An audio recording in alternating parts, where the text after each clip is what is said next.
Камера дыбыссыз фильмдерден бастап, қолда ұстап жүріп түсіру кезеңінен өтіп, қазіргі заманауи құралдарды пайдалану дәуіріне жетті. Кинематографияның көркемдік формалары мен тәсілдері де өзгерді. Алайда, көркем фильмнің де, деректі фильмнің де бастапқы негіздері өзгерген жоқ. Режиссердің ең жақын серігі камерамен танысуға қош келдіңіздер. Түсірілім барысында камера негізгі көз болып табылады. Әрине, бұл балама түрде берілген сипат. Көз маңайдағы назар аударарлық барлық заттарды мида құрастырылған бейне арқылы көреді. Камерада дәл осындай орындау керек.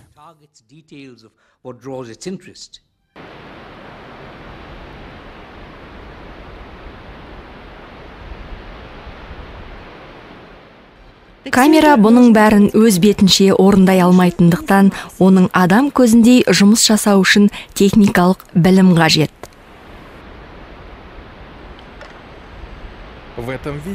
Шығармашылық үрдісті белгілі бір шеңберге сыйғызу мүмкін емес.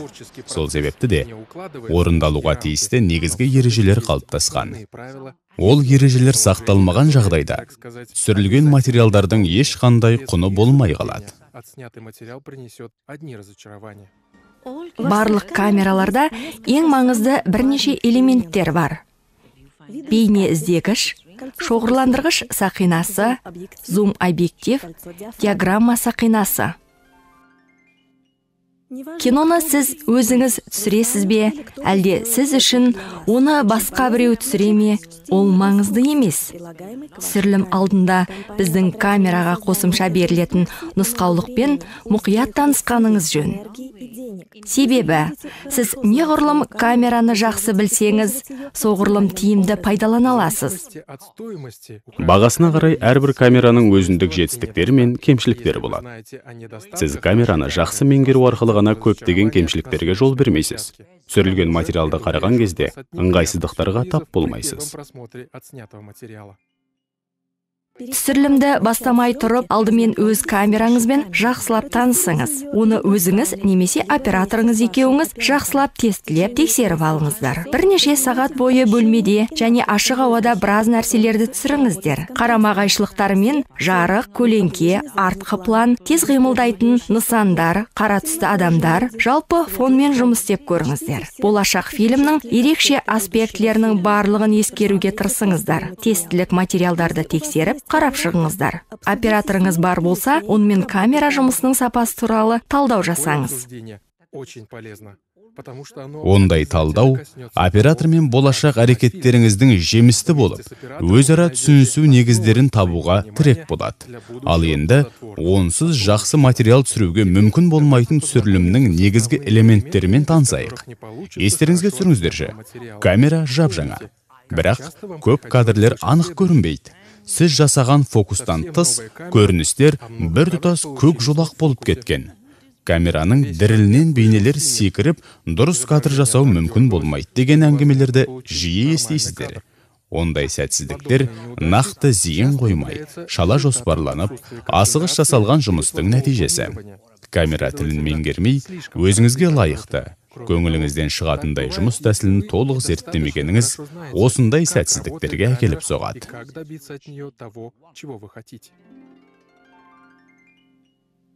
Кез келген түсірілім әртүрлі көріністерден тұратын бірнеше эпизодтарды құрайды. Әрбір көріністе ерекше, көзге айқын көрсетуге арналған нысандар мен компоненттер болады. Әрбір көріністегі осындай ерекше нысанды жалпы, орта және ірі планда түсіру керек.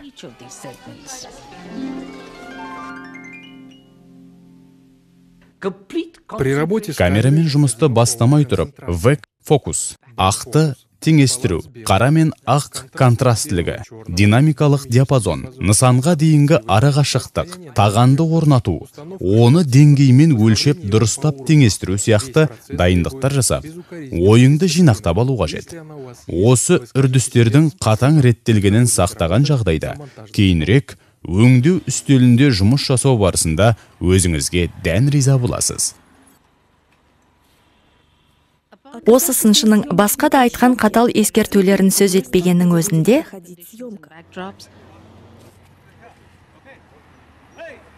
Деректі фильм тек әдемі әңгімелеу ғана емес, басқа да қызықты нәрсе бола алатындығы туралы қарастырсақ.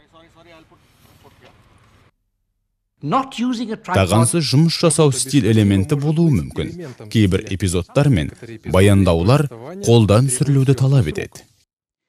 Кейде мүлде тағансыз түсіруге тура келетін жағдайлар да болады. Бірақ сіз жалқаулықтың кесірінен ғана тағам пайдаланбайтын болсаңыз, онда ол кәсіби әрекетке жатпайды. Бейне қиғаштанып кетіп, жағымсыздық тудырады. Секіріп тұратын бейне сіздің жұмысыңыздың сапасының төмен екендігін дәлелдейді, әрі қарауға қиындық туғызады. Тек сюжет талап еткенде ғана тағансыз бейне түсіруге болады.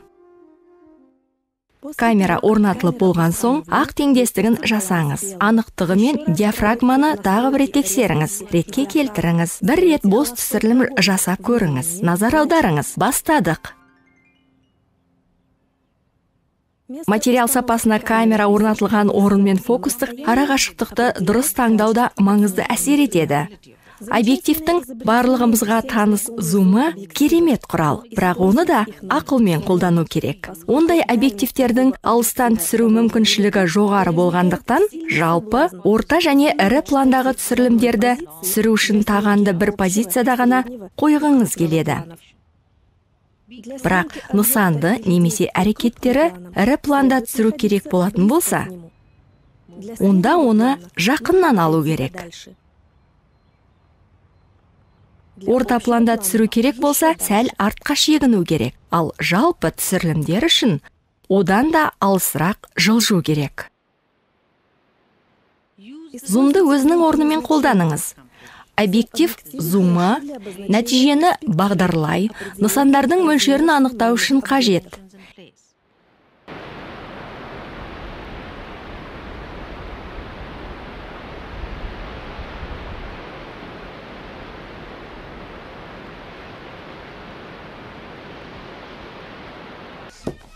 Бейненің бір бөлігін бұлыңғырлатып, анық бейнеленген кеңістік тереңдігін азайту үшін өте жақсы. Ал негізгі нысан фокуста қалуы тиіс.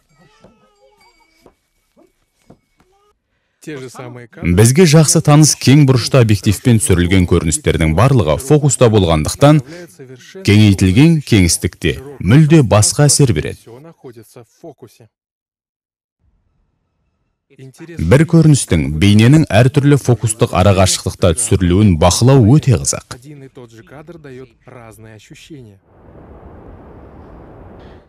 Телеобъектив пен кең бұрышты объективті белгілі бір мақсатта қолдана отырып, әртүрлі қызықты нәтиже алуға болады.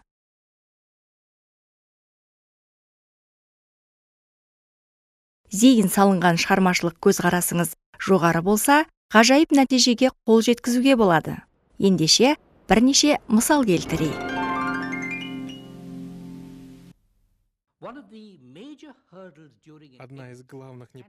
Материалды өңдеу барысында тап болатын ең басты жағымсыз нәрсенің бірі негізгі бағыттан ауытқып кеткен әрекеттердің ретсіздігі. Түсірілім алаңындағы толқу, оптикалық сызық, нысан мен камераны қосатын елестетілген сызық ережелерін бұзуға әкеліп соғуы мүмкін. Ондайға жол бермеу керек. Оптикалық сызық ережелері өте қарапайым, тек оларды түсірілім кезінде естен шығармау керек. Камера үнемі оның бір жағында болып отыруы керек. Сонда алынған көріністерді дұрыс кесіп алып, өңдеуге болады.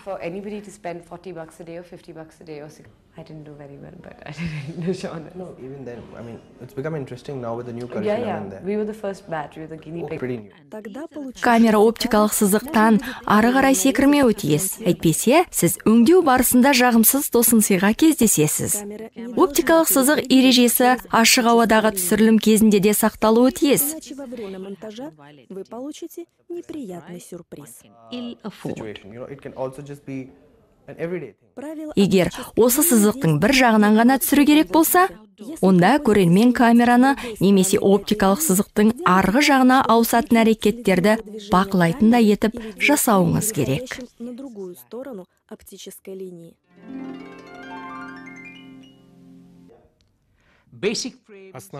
Камера мен композицияның негізгі пландары грамматика ережелеріне ұқсас қарапайым ережелерге бағынады. Егер сіз ол ережелерді қатаң сақтайтын болсаңыз, көрермендер сіздің визуалды әңгімеңізді тез түсіне алады. Осы кезеңде жіберілген грамматикалық қателер өңдеу барысында өте қиын жағдайларға келіп соғатынын білу де сіз үшін өте маңызды. Ол әсіресе жақсы жазылған үзіндіні еске түсіретін эпизодты құрастыру кезінде өте қажет. Ол болатын құбылыспен болып өткен әрекеттерді байланыстырады. Ережелер кедергі келтіріп, шектеулер қояды деп ойламау керек. Осы ережелердің арқасында сізге кең шығармашылық кеңістік ашылады. Камерамен кез келген жұмыс жалпы, орта және ірі планды талап етеді. Орта план мен жалпы план міндетті түрде ірі планмен байланыстырылады. Крупный план, средний план и общий план.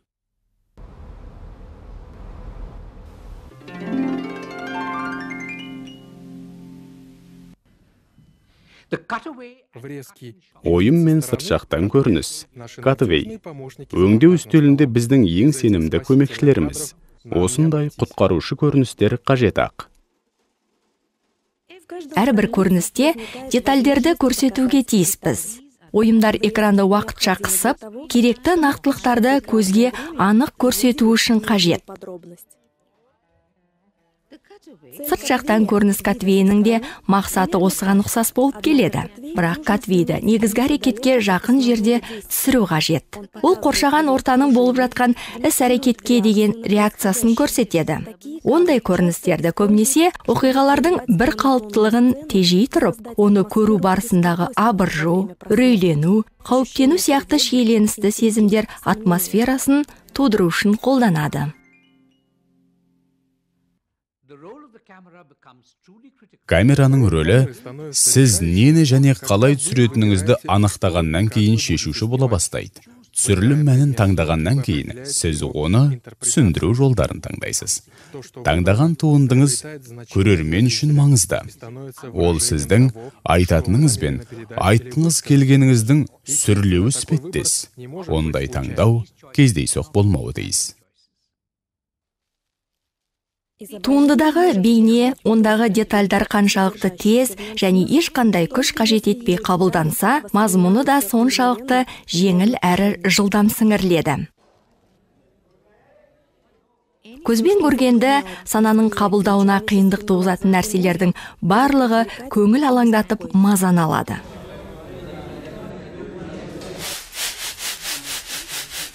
Нысанды аралық ережелерді жалпы, орта және ірі пландар жиынын композициялық тепе-теңдік ұстай отырып түсіру қажет. Бұл композицияның негізгі мезеттері. Мәселен, нысан маңындағы кеңістік тым көп немесе тым аз болса, адамдардың көзіне қораш көрінетін сәтсіз композиция шығады.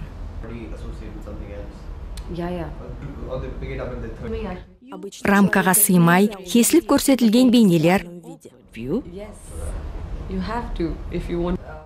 иығымен қырынан немесе артынан көрсетілген адамдар көрермендер санасында жағымсыз әсер қалдырады.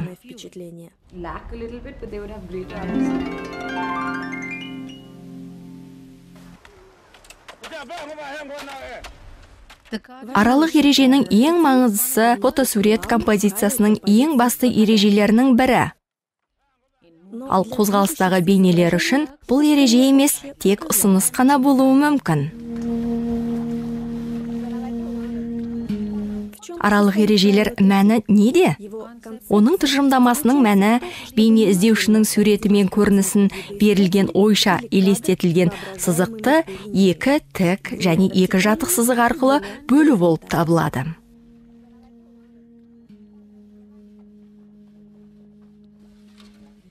Сізге керекті нысан қиылысу нүктелері мен осы нүктелерді айнала орналасуы тиіс.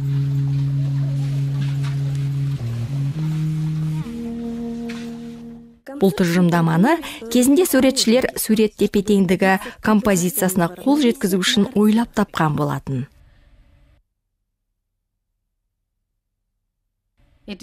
Бұл қосымша құрал. Бірақ уақыт өте келе, сіз осы ережені үнемі пайдаланып отыратын боласыз.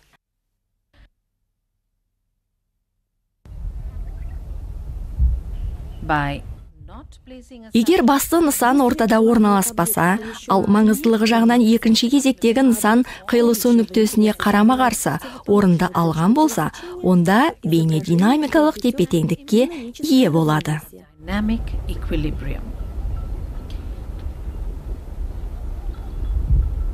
Жатық сызық осыған қарапайым мысал бола алады. Төменде және жоғарда орналасқан жатық сызық көріністі ортасынан бөлгенге қарағанда суреті анағұрлым әсерлі етеді.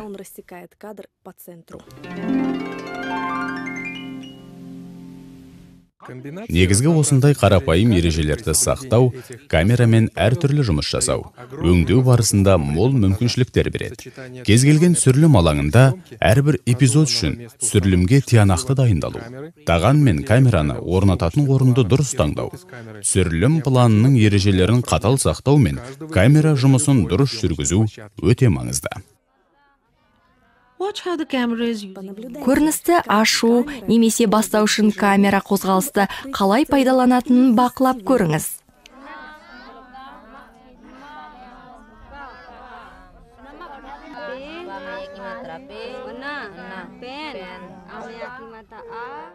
Алаңдататын еш нәрсе жоқтығын білгеннен кейін,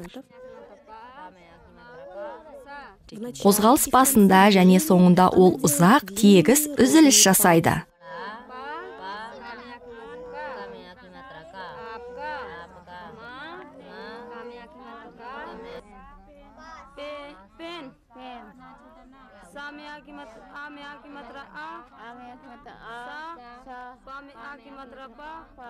Сосын қозғалыстарды кері бағытта қайталай бастайды. Өйткені редакторға өңдеу үшін қай көрініс қажет болатыны белгісіз.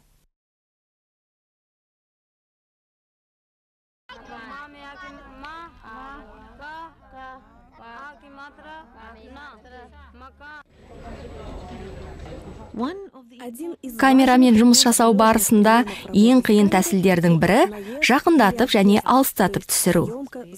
Яғни қозғалыста түсіру. Бұл тәсілдерді қолдану тәжірибе мен тиянақты жоспарлауды талап етеді. Камера нысанға тақаған кезде ол зум тәрізді жұмыс жасайды.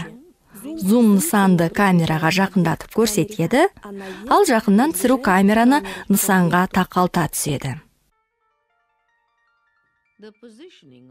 Дұрыс көрініс пен қажетті қозғалысты алуда камераның дұрыс орналасуы шешуші рөл атқарады. Камера неге? Қайда қарап тұр? Осы көріністің фоны қандай? Оған жарық түсіру жағдайы қалай? Суретке не тереңдік береді? Түс, әрекет, көлемдік әсерін беретін жанды немесе жансыз заттар дегендей. Камераның орналасқан орны ғана емес, ракурста маңызды. Нысан ауада ілініп тұрғандай, немесе тұңғиыққа құлап бара жатқандай әсер болмас үшін, камера нысан деңгейінде орналасуы қажет. Драмалық әсер беру үшін көріністі төменнен сүру керек. Сонда нысан қомақты, үстем, үлкен болып көрінеді. Ал жалпы кеңістік әсерін беру үшін көріністі жоғарыдан сүру қажет. Олар адамның қайда екенін, яғни оқиға болып жатқан орынды анықтауға көмектеседі. Бірақ оларды дұрыс қолданбау да кері әсер береді. Өйткені жоғарыда орналасқан заттардың өзі тұңғиықтан көрінеді.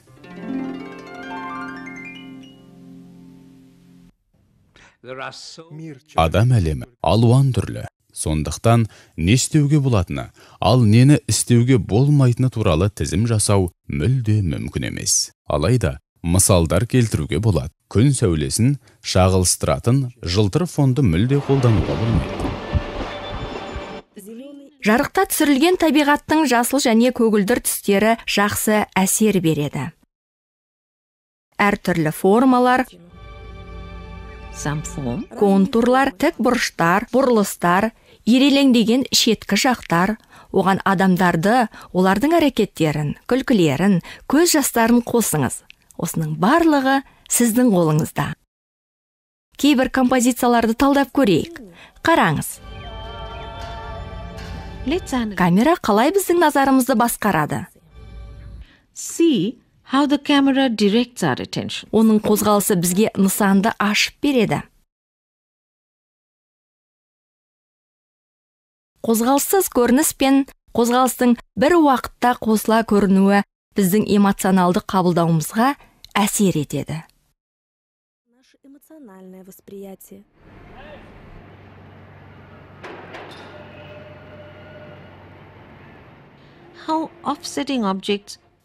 Нысандарды ауыстыру көріністі өзгертеді. Ал нысанды ерекшелеп көрсету оның бар екенін анықтай түседі. Осындай тәсілдер көрермендер назарын экранға аударады. Әрине, мұндай тәсілдер өте көп. Не туралы айтылса да, мазмұндау стилі қандай болса да, әңгіме белгілі ортаны қамтиды. Көрермен көріністің қайда, күннің қай уақытта болып жатқанын, оны кім, не, қалай және не үшін жасап жатқанын білгісі келеді. Жалпы орта және ірі пландарды дұрыс жалғау мен камераны ауыстыру арқылы ұстанушы көрініс, әрекет үздіксіздігі, көрініске ену, көрініс кезіндегі фрагменттер, адамдар мен заттар бар көріністер, көріністегі бөліктер пайда болады. Осының барлығы әңгімені егжей-тегжейлі визуалды түрде ашып жеткізеді. Сонымен қатар, көрермендерге өздері осы көрініске қатысқандай әсер береді. Енді табиғи түсірілімдер мысалдарымен жұмыс жасап көрейік. Түсірілім тобы орталық Үндістанда орналасқан ауылға келді. Түсірілімді ымыртта немесе таң сәріде түсірген өте дұрыс болады. Егер мүмкіндік болса, жоғарыдан түсірілетін ұстанушы көріністерді түсіру үшін алыстағы холлды таңдап алу керек. Табиғи жарық өзгермей тұрып, қажетті фрагменттерді таңдап алу үшін алдымен ауылға бару керек. Әрбір көрініс зердені талап етеді.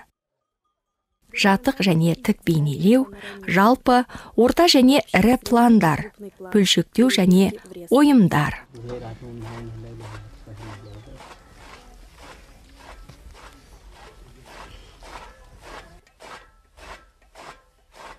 Егер негізгі көріністер дұрыс түсірілсе, онда материалды өңдеу және жазу әңгіме талабына сай болады.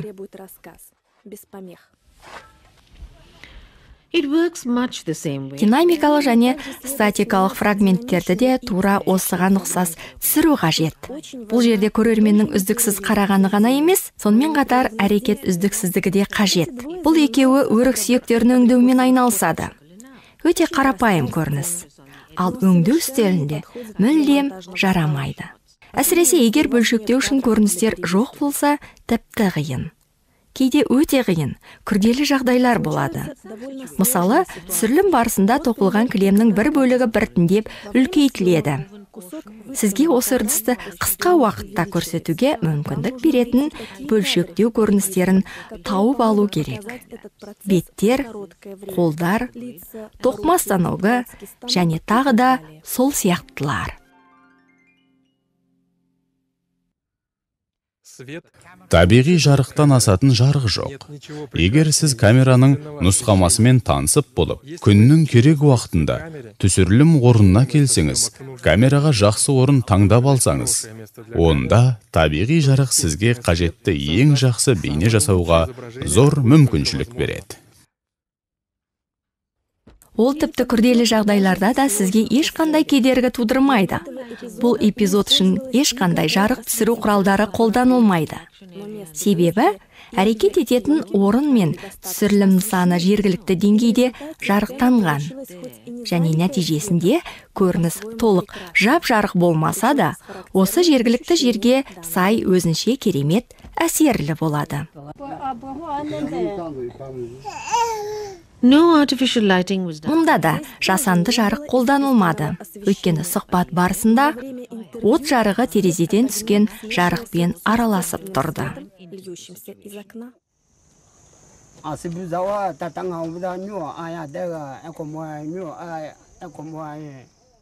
Бірақ кейде жарық түсіргіш құралдарды қолдану керек болатын жағдайлар да болады. Алдымен тексеріп алыңыз. Мүмкін бірнеше шағылдырғыштар да жеткілікті болып қалатын шығар. Әлде осындай жарық түсіретін тағы 2 шам керек пе? Деректі фильмдер үшін үлкен жарық түсіргіш шамдар жарамайды. Оларды орналастыру үшін біраз әурелену керек. Ал оны жасау кезінде сіз өзіңізге назар аудартып аласыз. Оның үстіне түсірілім нысаны жарық түсірілген аймақтан ауысып кету қаупі де бар. Егер қосымша жарық түсіру қажет болып жатса, онда әдетте ережелерді ұмытып, ойдан бір нәрселерді ойлап табуға тура келеді. Базалық жарық 3 түстен тұрады. Артқы жарық басты нысанды фоннан бөліп тұрады. Суреттеуші жарық ол нысанға бағытталған негізгі жарық көзі. Одан кейін арттағы қуыс толтырылып, көлеңкелерді азайтатын толықтырушы жарық түсіріледі.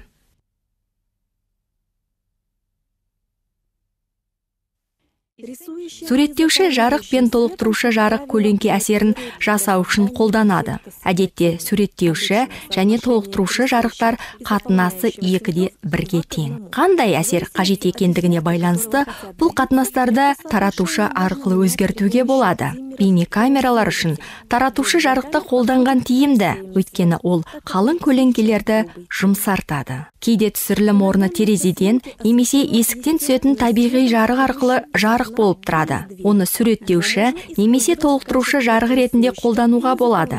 Бірақ ол көк түс беретін табиғи жарық пен қызғылт сары түсті жасанды жарықтың араласып кетуіне әкеліп соғады.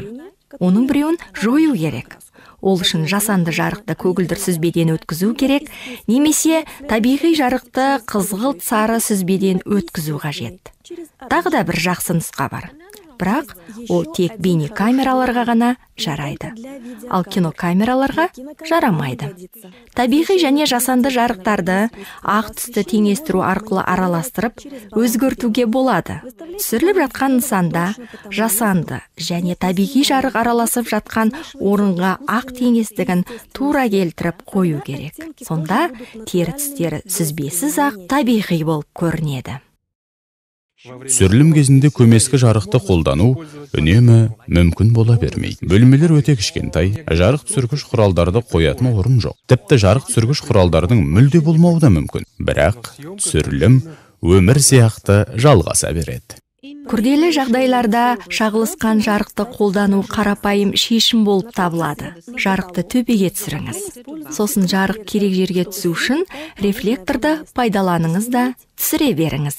Жарық түсіру адамнан шығармашылық пен ойлап тапқыштықты талап етеді. Кез келген түсірім алаңын жарық түсіру мәселесі арқылы анықтау керек деп айтсақ, артық айтқан болады деп ойламаймыз. Ал енді түсірілім кезінде болып қалатын жарық эпизодтарына байланысты мысалдарды қарастырайық. Жасанды, аралас және шағылысқан жарықтарды әртүрлі жағдайларда тиімді пайдалануға болады. Мына жағдайда шағылысқан жарық суреттеуші жарықпен араластырылады.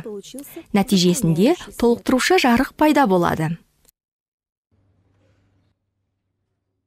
Кеңістік қаншалықты үлкен болса, оған соншалықты көп жарық керек. Сондықтан негізгі түстерді үлкен көлемде пайдаланыңыз. Сол сияқты ашық көрініс алу үшін шағылысқан жарықты да қолданыңыз. Біз камерамен жарық әлеміне ұзақ саяхат жасадық. Сіздерге ұнаған шығар деп ойлаймын. Енді осы сериалдардан бейнефильмдерді тамашалаңыздар. Олар сіздер үшін арнайы дайындалған.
Дыбыс барлық бағытта, бірақ жағдайға байланысты жан-жаққа әртүрлі тарайтын толқындар. Осы ерекшелігіне байланысты дыбысты түсірілім барысында дұрыс жазып алу өте қиын. Дыбыс жақсы жазылу үшін біліктілік пен жақсы құрал қажет. Түсірілім алаңында дыбысқа көңіл аудармаған адам қиындықтарға ұрынатыны сөзсіз. Аудиовизуалды құралдармен дұрыс жұмыс істемеу қымбатқа түседі.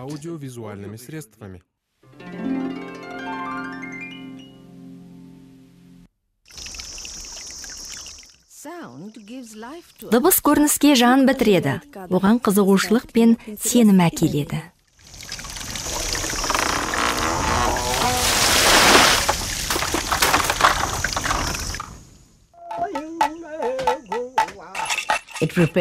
Ол бізді бейнеге дайындайды,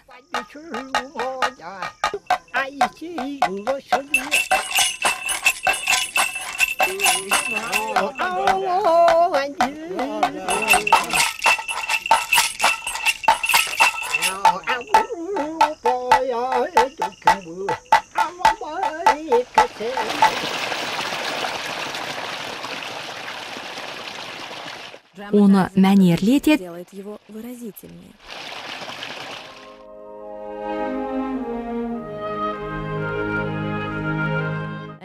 драмалық мазмұнмен әсерлейді.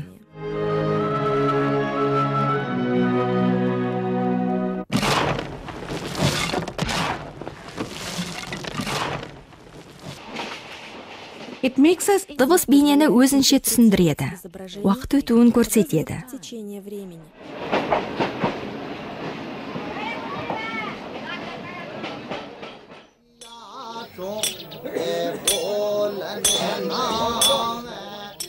Gibbs дыбыстың арқасында көріністегі әрекеттер жоспарлы үздіксіздікке ие болады.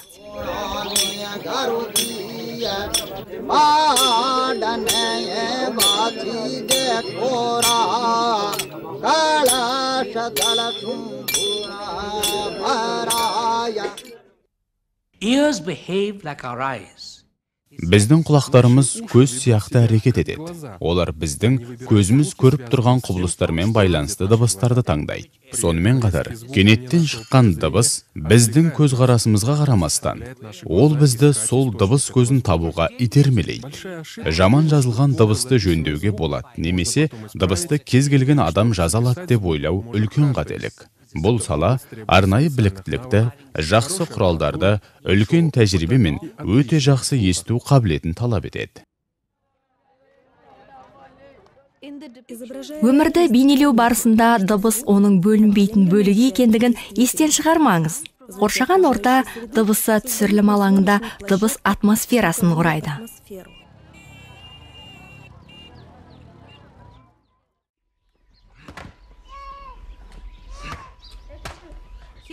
Бұл жағдайда балта дыбысы басты дыбыс болып табылады. Бірақ акустикалық орта басқа да компоненттерді қарастырады.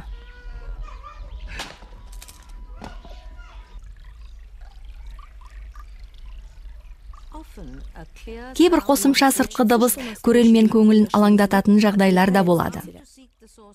Көз дыбыс нысанын іздей бастайды. Ол әңгіме бөлігі болуы да мүмкін.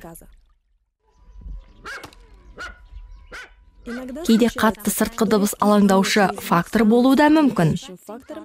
Ондай жағдайда оны өңдеу барысында эпизодтан алып тастау керек.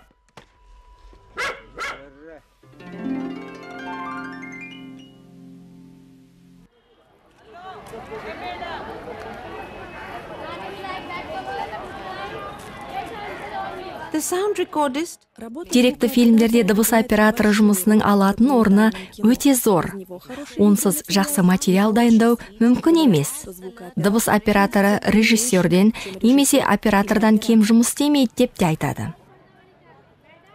Микрофон жақында және алыста болып жатқан барлық оқиғалардың дыбысын қамтуы тиіс. Бірақ микрофонда дыбыс операторы да көріністе көрінбеуі тиіс. Түсірілім кезінде жарық пен камера ең басты болып саналады. Бірақ дыбыс операторының жағдайы ең күрделі болып есептеледі. Ол түсірілім алаңында не болып жатқанын жақсы түсіну керек және тез, тыныш қимылдауы керек. Алайда, бұл шешілген мәселе. Үздік нәтиже алуға мүмкіндік беретін микрофондар, олардың ережелері мен нұсқаулықтары бар. Ал енді микрофондардың негізгі түрлерімен танысайық және олардың қалай жұмыс жасайтынын білейік. Нашар жазылған дыбыс тек түсірілім алаңындағы ыңғайсыздық немесе аппаратураның жетіспеушілігінен ғана емес екенін естен шығармау керек. Кәсіби дыбыс жазу үшін ең бірінші керегі құлақты сыртқы дыбыстардан қорғайтын екі жақсы құлаққап. Құлаққаптар жазылған дыбыс сапасын анықтау және ондағы дыбыстық кедергілерді табу үшін ең қажетті маңызды құралдар.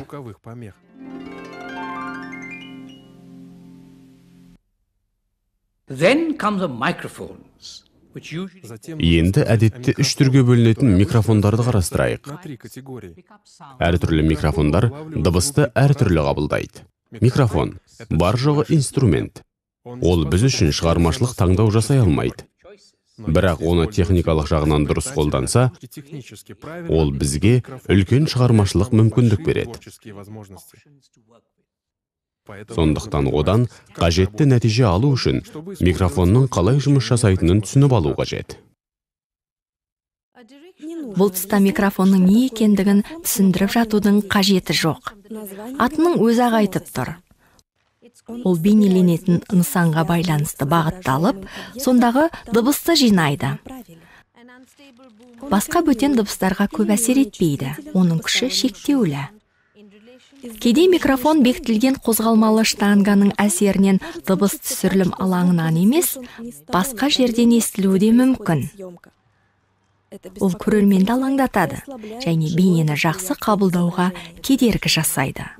Бұл жағдайда микрофон бізге дыбысты жақындатпай, белгілі орыннан анық және нақты жеткізеді.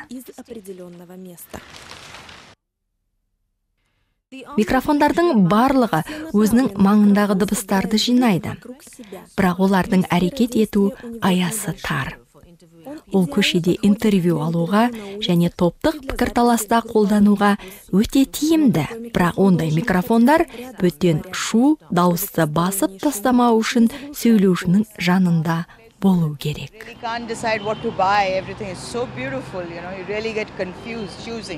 Delhi is also a historical city. So what places have you visited, historical monument, which has been your favorite? Well, naturally, the Red Fort, I mean, it's amazing. I have to go back there again and probably also see the sound and light show in the evening. What about the Purana Killa? Actually, I haven't seen... Түйреуішке ұқсайтын шағын микрофон немесе ілгекті микрофон деп те аталатын зат түсірілім барысында таптырмайтын құрал. Оның олай аталу себебі ол пиджак немесе кез келген басқа жерге, бірақ иектен 15-20 сантиметр алыс емес орналастырылады. Ал енді ашық ауадағы әдеттегі түсірілім кезінде микрофондар дыбысты қалай игеретінін қарастырып көрейік. Бағытталған әрекеттегі микрофон тура сөйлеушіні көрсетіп тұрады. Дыбыс таза шығады. Микрофон бағытының ойсы қозғалады.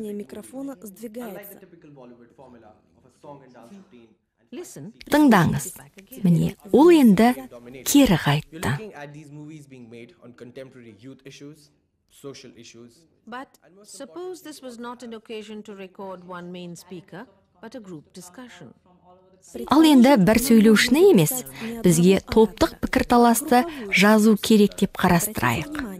Назар аударыңыздар, бұл жерде бағытталған әрекеттегі микрофонды пайдалану керек.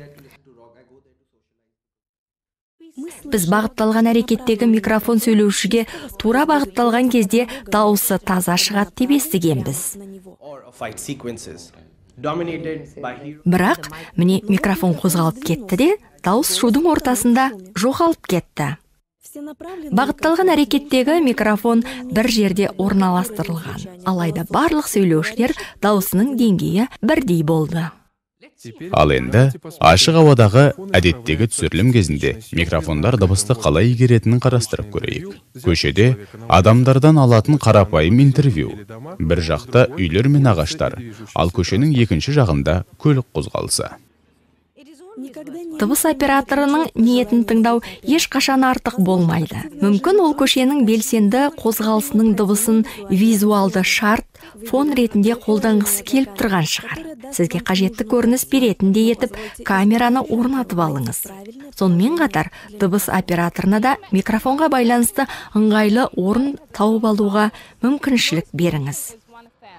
The constant honking by the drivers in every nook and corner of the city today is driving everybody crazy.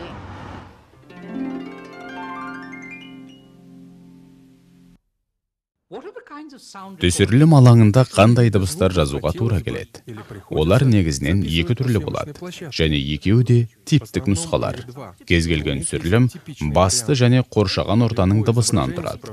Олар бірігіп, сахна атмосферасын құрайды. Олардың екеуін де мұқият және білікті жазу керек. Дыбыстық орта адамдар дауысы мен көше дыбыстарынан тұрады. Екі кейіпкердің амандасуы мен екеуінің өзара әңгімесі басты дыбыс болып табылады. Егер түсірілім кезінде дұрыс микрофон қолданбасақ, онда акустикалық ортадан негізгі дыбысты бөліп алу мүмкін болмай қалады. Ал енді сіздер басты дыбыс анық естілетін дұрыс жазбаны тыңдап тұрсыздар. Бұл жағдайда дыбыс таза, жақсы естіледі.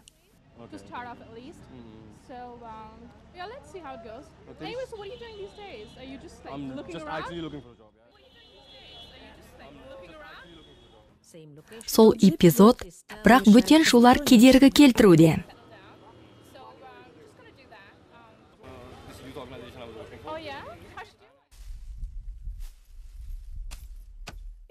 Кез келген композицияда фон бар, және оған тереңдік беретін қосалқы нысандар болады.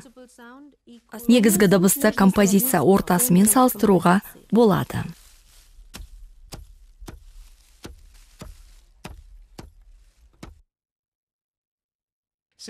Кез келген жерде түсірілетін орынның толық акустикасын сезінуге мүмкіндік беретін дыбыс қоршауы болады. Дыбыс операторының камера қозғалысын жіті қадағалауы өте маңызды. Әсіресе, алыс және өте жақын дыбыстың естілуін бағдарлап, алыстап бара жатқан немесе жақындап келе жатқан дыбыстардың әсерін беру үшін зумдардың қозғалысын мұқият байқап отыру керек.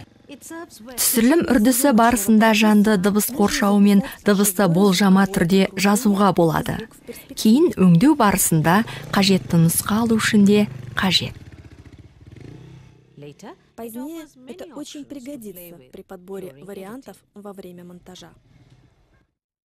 Іс жүзінде барлық эпизодтарда ұзақ дыбыс үзінділерін жазуға тура келеді. Ең тиімдісі оларды түсіріліммен бірге жазған дұрыс. Әйтпесе, өңдеу барысында дыбыс үздіксіздігіне кәдімгідей әсер береді. Дыбыс секіріп тұрады, ал ол оны көруге кедергі жасайды. Ұсынылып отырған фрагментті қарап, алынған нәтижеге назар аударыңыздар. Бұл жерде сіздер дыбыс қоршауының айтарлықтай ұзақ жазбасын естіп отырсыздар.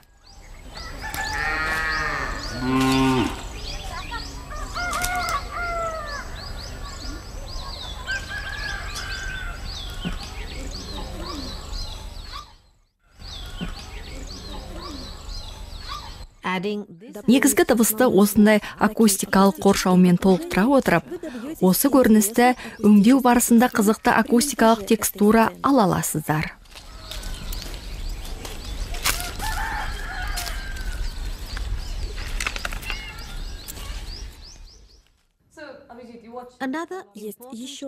Соңғы нәтижеге әсер ететін тағы бір техникалық кезең бар. Оны түсірілім алаңындағы жұмыс барысында алдын ала қарастыру қажет. Егер көріністе микрофон пайда болатын болса, онда ол кәсіби жұмыс емес екендігінің белгісі. Микрофонға арналған қозғалмалы таған үнемі көрініс сыртында қалуын мұқият қадағалап отыру керек. Көбіне жабық ғимараттарда түсірілім жүргізуге тура келетінін барлығымыз да жақсы білеміз. Ғимарат ішінде жазылған дыбыс сапасы үшін акустиканың алатын орны ерекше, маңызы өте зор. Әсіресе сұхбат жасау барысында ашық және жансыз акустика деп аталып кеткен акустика түрлері бар. Ашық акустика деген ұғым сіздерді шатастырып жүрмесін.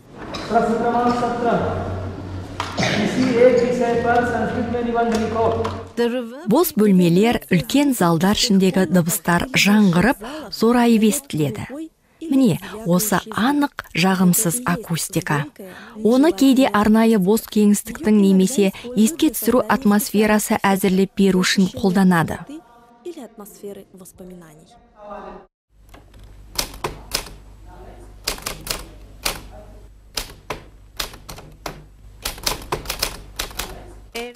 Бөлмедегі перде жұмсақ жиһаздарға бетін алатын көп дыбыстарды өлі дыбыс деп атайды. Өлі акустика сұхбат алу ретінде қажетті акустика болып табылады. Сұхбат алу барысында дыбыстың жақсы жазылу үшін даланы, ашық ауаны таңдаған абзал. Желдің шуы тәрізді назар аудартатын басқа да қатты, бөгет дыбыстар болмауы тиіс. You'll find that every animal has got some kind of maintenance of the ecosystem. The animals and plants and their interdependence is so important to maintain the whole ecosystem. Сұхбат көптеген фильмдердің басты элементі болып табылады. Егер сұхбат кезіндегі айтылғанның ішінен бір ғана сөз естілмей қалса, онда ол көрерменді шатастырып, есту қабілетіне әсер етеді. Әрбір сөз нақты естілетіндей қылып жазу керек. Онсыз сұхбат құндылығын жоғалтады. Сұхбатқа жағдай жасау уақыт пен еңбекті талап етеді. Микрофонның дұрыс орналасуына назар аударыңыз. Әрине, сұхбат басталар арасында барлығын қайта-қайта тексеру керек. Алдын ала бір жазып көріңіздер. Дыбыс анық шығып тұрма, әлде дыбыс деңгейін өзгерту керек пе, тексеріп, барлық қажетсіз шуды алып тастаңыз.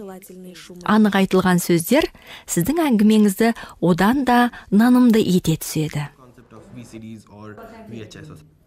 I would say it's a recent one, but it's Pirates of the Caribbean. Oh, fantastic. And who is your favorite? Pirates of the Caribbean. It's pretty recent, and I have been Clear, completely amazed distinct. with I would say it's a recent one, but it's Pirates of the Caribbean. Oh, fantastic. Көбіне фильмдерде сөйлеу көріністері жиі болады. Сұхбатқа қарағанда, мұндай жағдайда сіздің дайындалуыңызға уақыт болмай қалуы мүмкін. Бірақ, таза дыбыс беруді қамтамасыз ету сіздің басты міндетіңіз. Түсірілім алаңында сөз немесе музыка жазу барысында үнемі естен шығаруға болмайтын бір маңызды параметр бар. Сөз бен музыканы үзбей ұзын бөліктермен жазу керек. Камераның қалай дыбысты үзбей жаза алатындығына назар аударыңыздар. Үздіксіз фонограмма өңдеу барысында таптырмайтын үздік сақтандырушы құрал.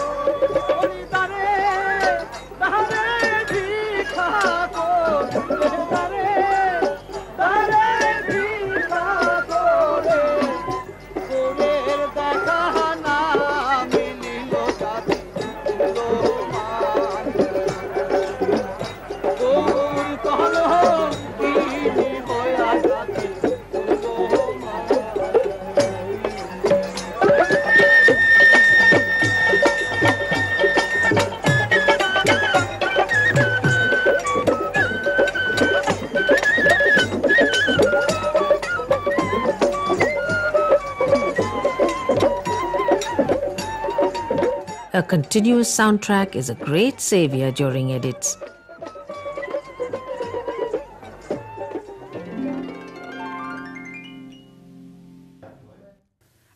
Дыбыспен жұмыстың ең көп бөлігі өңдеу барысында атқарылады. Бірақ түсірілім алаңында нашар жазылған дыбысты студияда өңдеу кезінде орнына келтіруге немесе жөндеуге болады деп сенуге болмайды. Мысалы, дыбыс жазу деңгейі төмен болатын болса, онда оны көтерген кезде басты дыбыспен бірге басқа сыртқы дыбыстар да күшейеді.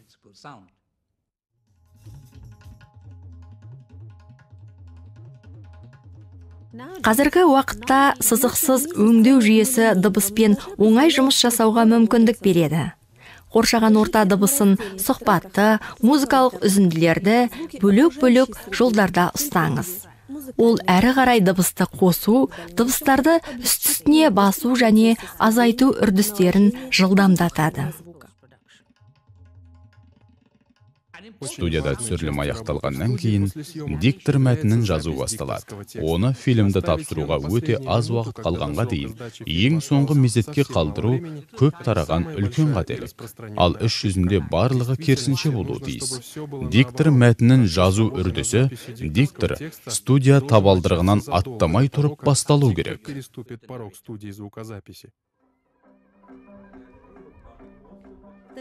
Әңгімелесу дыбысының сапасы диктордың фильмді жасауға қатысуына, оның түсірілген материалдарды бірлесіп қарап, нюанстарды талдауына, әрбір эпизодты оның маңызды және қиынырақ кезеңдерін мұқият зерттеуіне байланысты. Егер мүмкіндік болатын болса, дикторға мәтінді оқып танысу үшін 1-2 күн беріңіз. Ол оны жазуды бастамай тұрып сезінуі қажет. Дыбыс жазу студиясындағы жағдай мен жабдықтар диктор мәтінінің жазу сапасына да көп әсер етеді.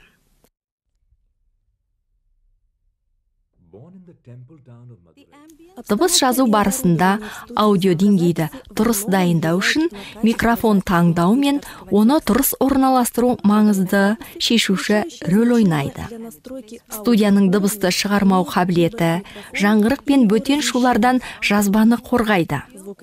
Жазу басталып кеткеннен кейін тысырлаған, сырт еткен дыбыстардан, күштің артық түсуі мен бұрмалауларынан сақ болыңыз. Назар аударыңыз. Диктор дауысы сөйлем соңында ақырындамауы керек. Мәтінді толығымен бір кезекте жазуға тырыспаңыз. Дыбыс жазу үрдісін тоқтатпаңыз. Одан да оны блоктарға бөліп тастаңыз. Әрбір фрагментте үзілістер, дыбыс ырғағы және өзгерістер дер кезінде, керек кезінде болғанына көз жеткізіңіз. Бұл уақытта фильм үшін дыбыс бойынша негізгі жұмыс аяқталған. Дыбыс жолдарын тексеріп, әрқайсысына дұрыс деңгей таңдау ғана қалды. Әдеттегідей фильмді дайындаудың осы кезеңінде сізге кәсіби дыбыс операторы керек болады.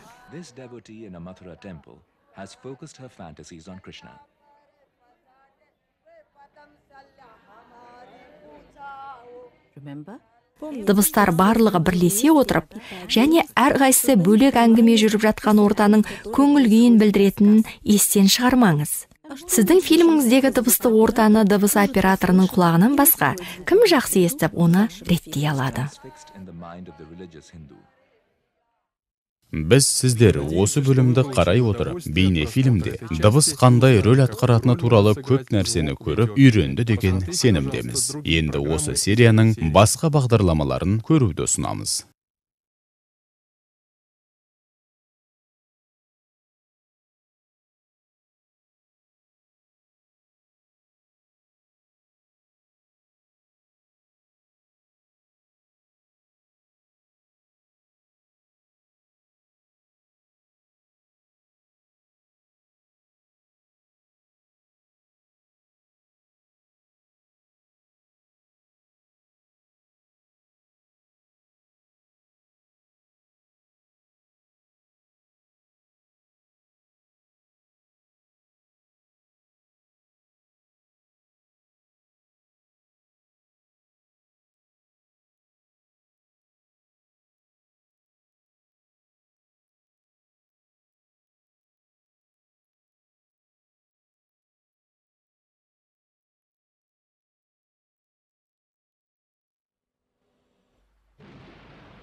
Өңдеу әлеміне қош келдіңіздер. Бұл фильм дайындау барысындағы интенсивті, толқулы, шығармашылықты жұмыс бөлігі. Түсірілім кезінде болған барлық қиындықтарды жеңіп шыққаннан кейін, түсірілген материал формаға ие болып, фильм бола бастаған кезең басталады. Бұл үрдіс тек қана осы фильм туралы емес. Сонымен қатар, оның режиссері туралы да көп нәрсені айтады. Қандай атмосфера жасайтынын және қалай бізге поэтикалық көңіл күй сыйлайтынын көрейік.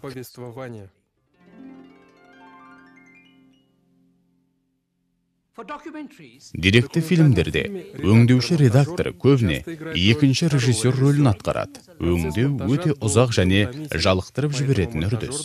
Сондықтан өңдеуші шыдамды және ұйымдасқан адам болуы тиіс. Осыған қоса ол режиссер жұмысына өз еңбегін қосу үшін эксперимент жасауды жақсы көру керек және режиссерге әртүрлі нұсқаларды жасап көру үшін мүмкіндік беретіндей төзімді, мықты дипломат болуы керек. Өңдеу бірнеше кезеңнен өтеді. Әрқайсысы әрбір детальға ерекше назар аударуды талап етеді. Ол өңдеуші жұмысының бөлінбейтін бөлігі болып табылады. Фильмнің техникалық және концептуалды сапасы жоғары болу үшін өңдеу барысындағы бірде-бір кезеңде асығыс жұмыс жасауға болмайды. Бірінші кезеңде маңызды деген бірқатар шешімдер қабылданады, және ол жақсы база болғанда ғана мүмкін.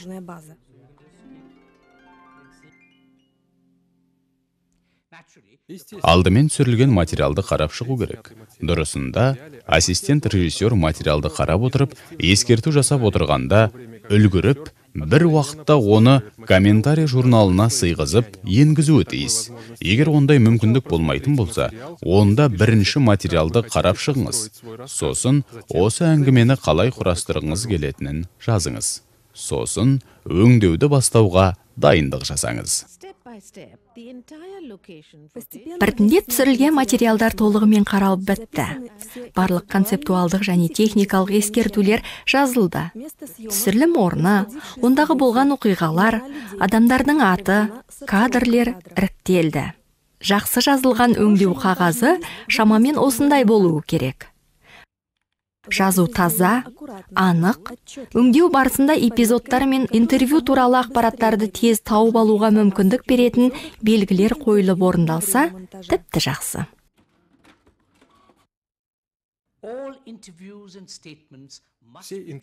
Барлық сұхбаттар мен сөздер шифрдан шығарылып, аударылуы керек. Бұл жерде өте шыдамды, әрі детальдарға мұқият болу керек.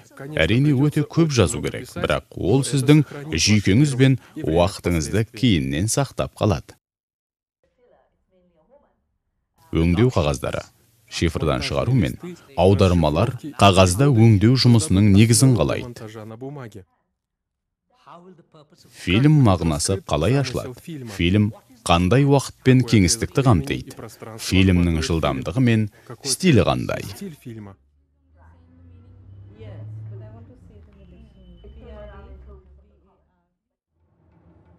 Өңдеу қағазынсыз жұмыс жасау өте қиын.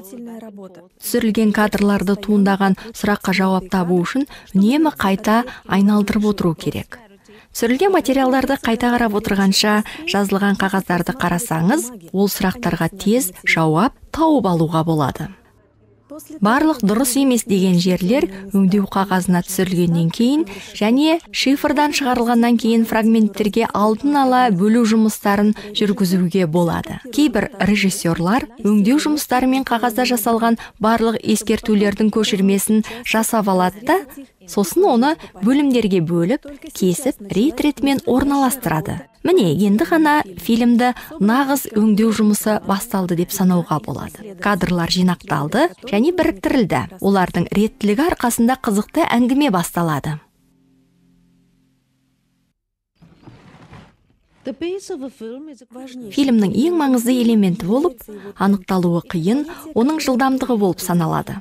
Фильм динамикасын экранда жүріп жатқан оқиғалар,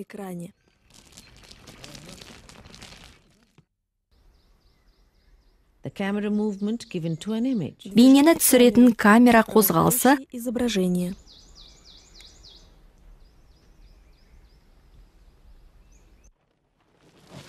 Сондай-ақ фрагменттердің қалай кесілгені және қосылғаны анықтайды. Жақсы жасалған бейнефильм ешқашанда статистикалық болмайды.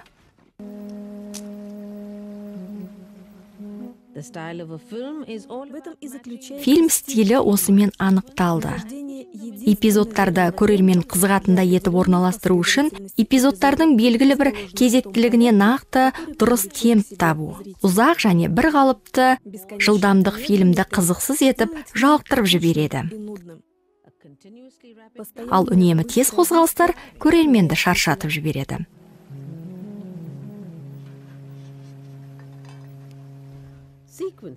Әр эпизод мазмұнына және режиссер ойына сай жылдамдықты талап етеді.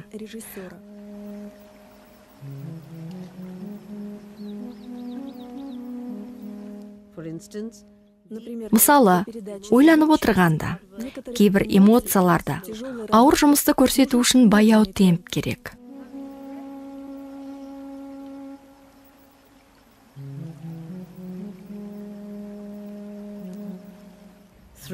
Ал толқынысты, қауіп-қатерді, жастықты көрсету үшін жылдамдық қажет. The Alaknanda River was clogged. It rose 60 feet and burst its banks. Water inundated 100 square kilometers of land. Silt and sparking boulders rolled down in a flood of terror. 6 metal bridges broke. 10 kilometers of roads were washed away. Villages were wiped out forever. Hundreds drowned.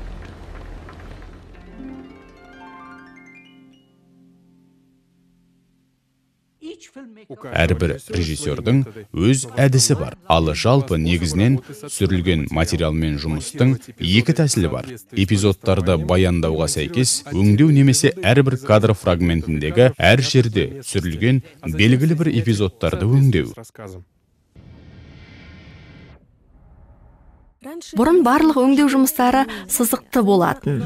20 немесе 30 кадрларды ауыстыру үшін барлығын қайта өңдеу керек болатын.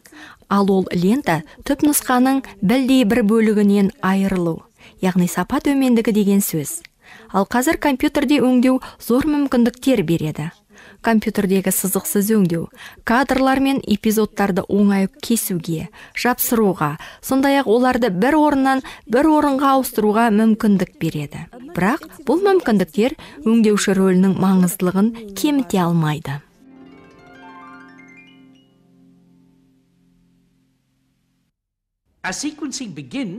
Өңдеу ол әңгімені толық берудің визуалды және акустикалық қатарын жасау.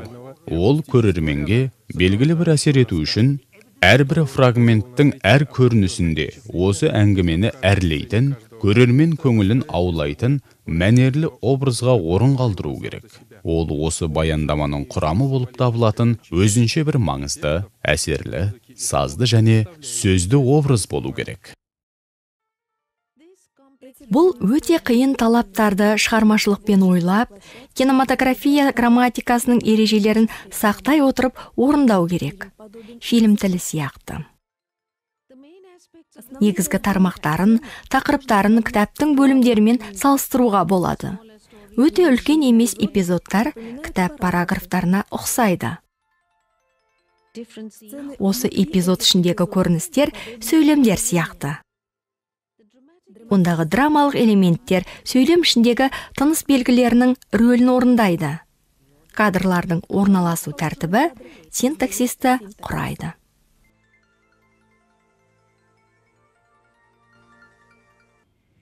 Түсірілген кадрларды белгілі бір кезекпен орналастыру арқылы мәнді фрагмент алуға болады. Сонымен қатар, қандай да бір ойды көрсету үшін кадрдың мазмұны ғана емес, оның орналасу реті де маңызды екенін естен шығармау керек. Сіздердің алдарыңызда 3 кадр. Біреуінде күліп тұрған бала, екіншісінде жылап тұрған бала, келесісінде арыстандар. Олардың орнын ауыстырсақ, көріністің мағынасы өзгереді. Көңілді бала арыстанды көргенге дейін жылады, немесе жылап тұрған бала арыстанды көріп, күліп жіберді.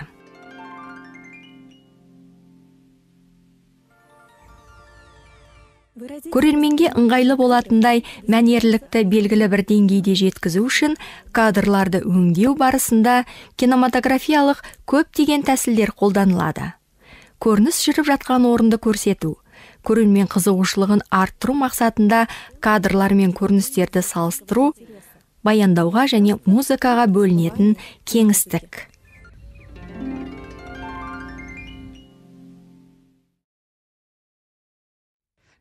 Кадрлар ұзақтығы көрерменге ыңғайлылық деңгейін анықтайды. Кадрдағы суреттерді таңдау, оны көрсетудің секундтық ұзақтығы, осының барлығы режиссердің жеке өзінің өнері мен біліктілігіне байланысты. Жалпы план орта планға қарағанда ұзағырақ болуы керек. Ал орта план ірі планнан ұзағырақ болуы керек.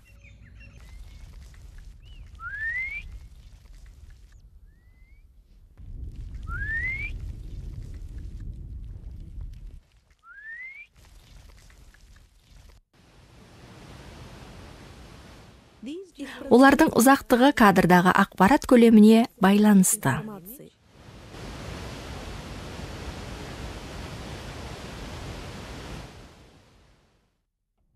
Осы мәлімет бойынша көрермендерді таныстыру. Кадрде болып жатқан іс пен оның композициясы.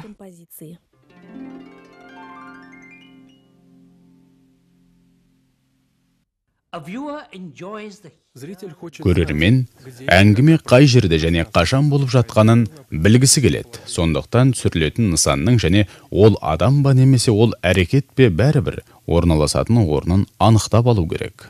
Сонда көрермен оқиға қайда болып жатқаны туралы түсінеді және сол бойынша кадрдағы элементтер қайда екенін анықтап бағыт ала алады.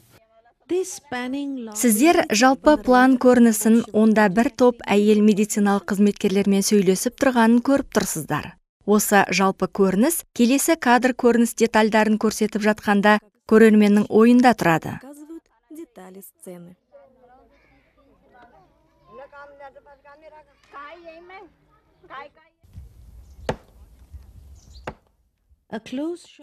Ірі план көріністің драмалық ашылуына қызмет ете алады. Тіпті осындай жағдайлардың өзінде де ең жақын уақытта оқиға қай жерде болып жатқандығын көрсету керек.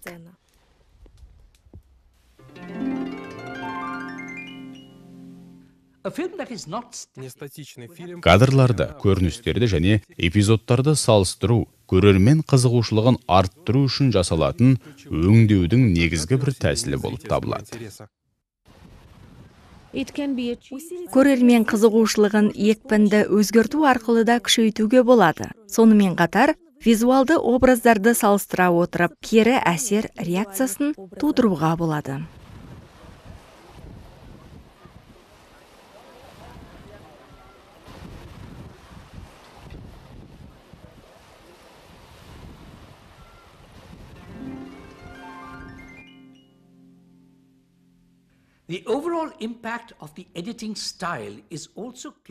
Өңделген фильмнің жалпы әсері көбінде диктор мәтіні мен оны музыкалық сүйемелдеудің сапасына байланысты болады. Өңдеу кезінде олар үшін орын қарастырып қою керек. Егер сөз іс-әрекетпен қатар басталатын болса, онда ол көрермен ашуын туғызады.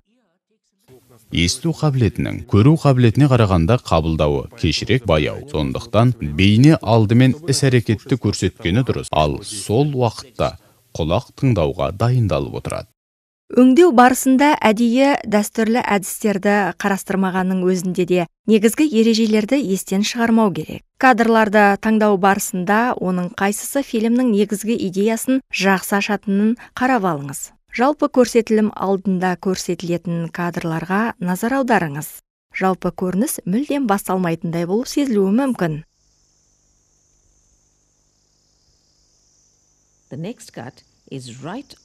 Келесі көрініс қозғалыстан басталады.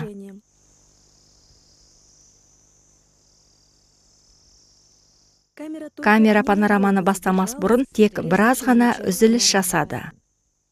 Зумды немесе тік суреттеуді тура осылай бастау керек.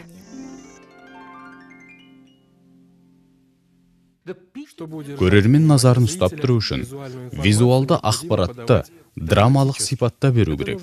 Оны эпизод ішінде де, олардың арасында да жасау керек. Ойым мен Катвейді эпизодтар ішінде қолданады.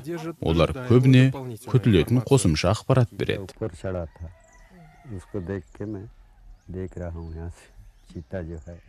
Like in this case, Бұл жағдайда ойым бізді көрініс ішіне тереңдетіп апарады.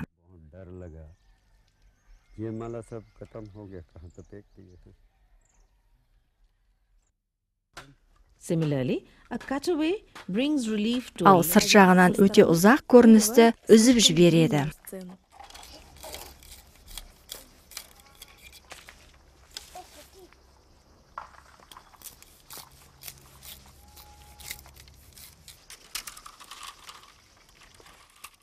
technically too. Техникалық жағынан бөлшектеудің маңызы өте зор.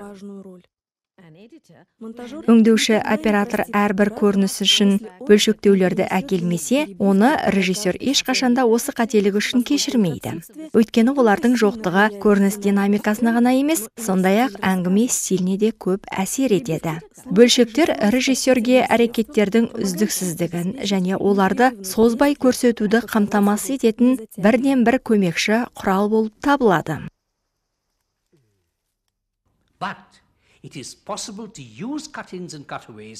Бөлшектеуді ынтаны күшейту үшін де өте тиімді пайдалануға болады. Көрініс барысын визуалды тоқтату қабілетінен басқа, бөлшектеу негізгі қимыл кезіндегі ақпаратты бермей тұрып-ақ мазасыздық тудыра алады. Көрерменге ол көрмеген қимыл нәтижесін көрсете алады.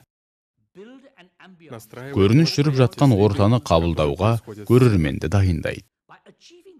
Бөлшектеудің осындай тәсілдерін қолдану арқылы адамдарға және болып жатқан оқиғаларға әсер етеді. Көрерменнің баяу жүргізілетін қимылдарға назарын ұстап тұрады.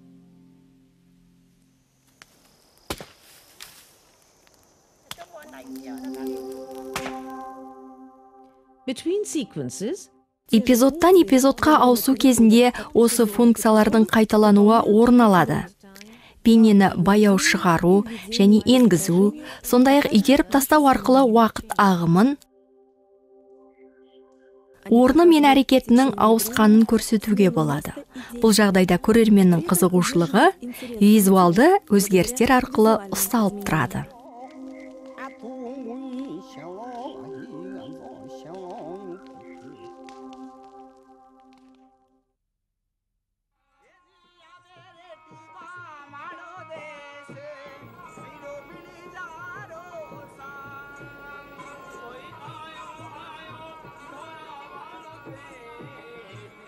Сонымен қатар ауысулар, әсіресе қаптату, тағы бір мақсат үшін қолданылады. Олар жаңа тұжырымдама айту үшін, немесе жаңа идеяны мазмұндау үшін кең кеңістік қалдырады.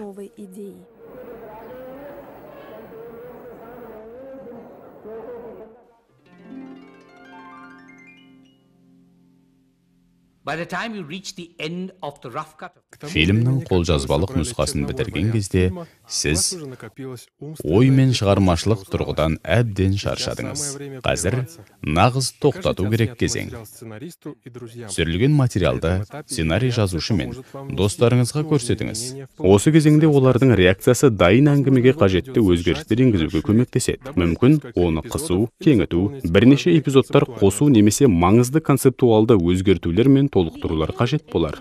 Бейнені баяу шығару және енгізу, сондай-ақ итеріп тастау арқылы уақыт ағымын, орны мен әрекетінің ауысқанын көрсетуге болады. Бұл жағдайда көрерменнің қызығушылығы визуалды өзгерістер арқылы ұсталып тұрады.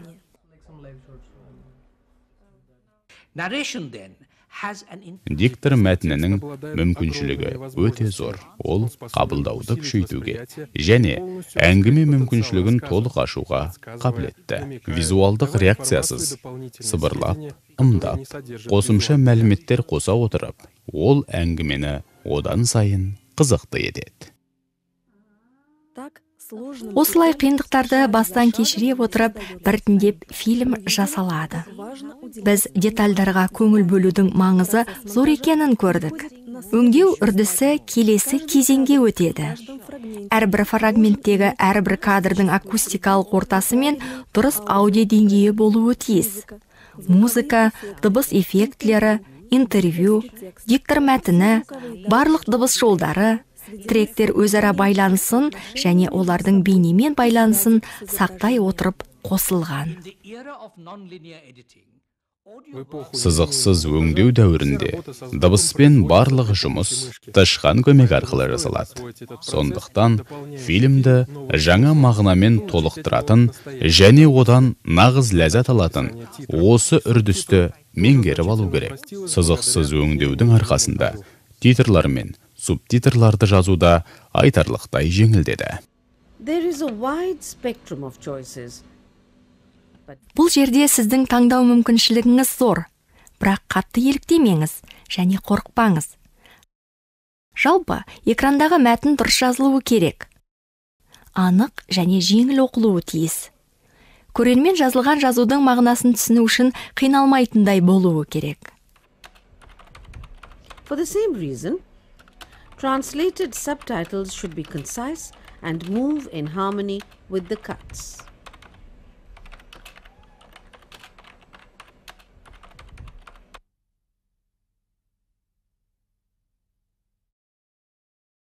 Сонымен, дыбыс жолдары дайын. Титрлер орнында. Қазір сіздің кейбір маңызды өзгерістер енгізуге соңғы мүмкіндігіңіз ғана бар. Фильмді тағы бір қарап шығыңыз. Мүмкіндік болса, ешкім кедергі келтірмейтіндей жалғыз қарағаныңыз дұрыс. Бұл кезеңде хаттамаға сәйкес түсті реттеу керек.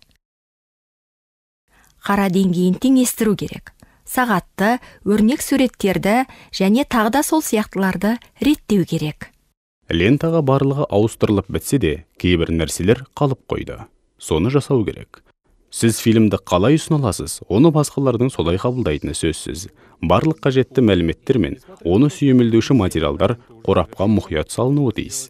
Оларда фильмнің қысқа және толық мазмұны, түсірілім бригадасының толық тізімі, диктор мәтінінің жазбасы, фильмнің бейне және аудио материалдарына қатысты қажетті тайм-коды бар, толық техникалық құжаттар және тағы да басқа арнайы материалдар толық болу керек. Оларда фильмнің қысқа және толық мазмұны, түсірілім бригадасының толық тізімі, диктор мәтінінің жазбасы, фильмнің бейне және аудио материалдарына қатысты қажетті тайм-коды бар толық техникалық құжаттар және тағы да басқа арнайы материалдар толық болуы керек.